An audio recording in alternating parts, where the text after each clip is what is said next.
Have you ever had that feeling? You know the one? That intense, kind of overwhelming sense that you are completely under a microscope in a social situation? Well, today we're going to dive right into that universal feeling and the fascinating little cognitive glitch that causes it.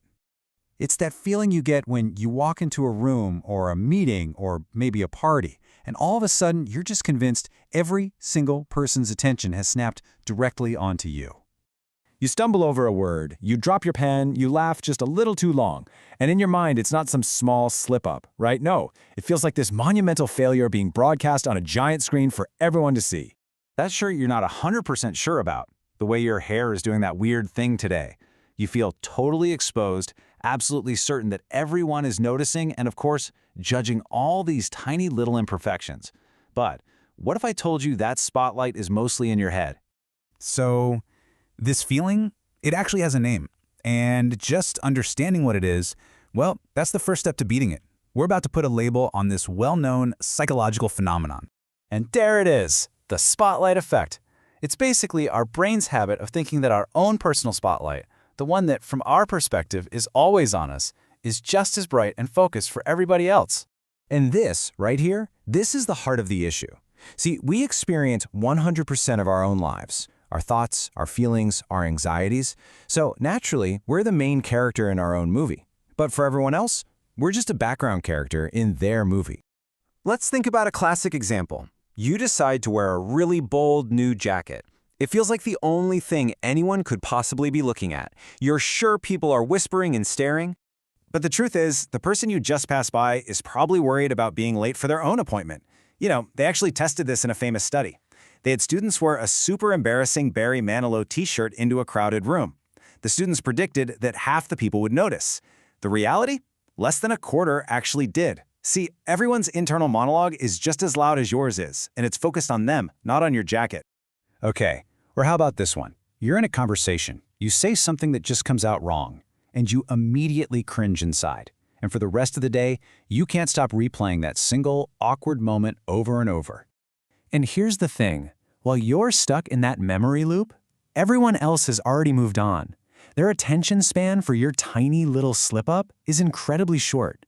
They've probably already forgotten it even happened. And now for the ultimate test, public speaking. You're giving a presentation, and you pause for maybe a second too long to gather your thoughts. To you, that silence is absolutely deafening. You're sure the entire audience thinks you've completely lost your place.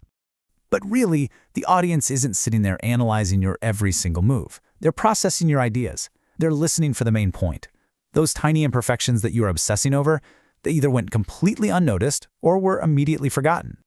I mean, all of this seems pretty logical, right? So why is this effect so incredibly powerful? Why does our brain insist on putting us up on stage, even when there's no audience? Well, here's the fundamental mix-up. Your own self-awareness is running at 100% all the time.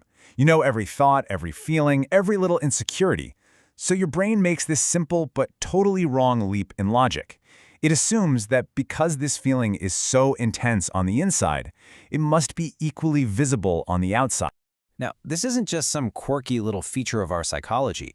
Living under an imaginary spotlight can have some real negative consequences in our lives. Let's dig into why this is actually pretty harmful. The costs, they really add up. It fuels social anxiety, making us nervous in just everyday situations. It discourages us from taking risks, like speaking up in a meeting or trying a new hobby. It just chips away at our confidence and pushes us to silence our own ideas, all for the fear of being judged. Ultimately, this is the core danger. We build up very real fears based on attention that is almost entirely imaginary.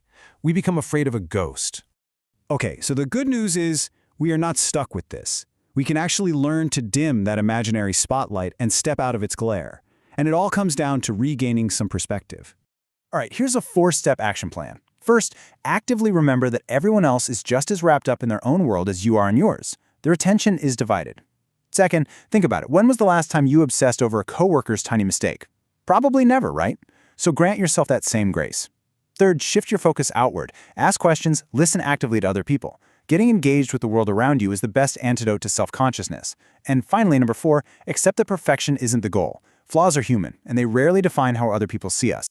By taking these steps, we can fundamentally change our relationship with being seen.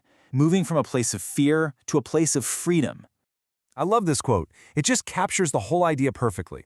The feeling is real, the anxiety is real, but the source, it's a trick of the mind. That spotlight almost always feels way brighter than it actually is.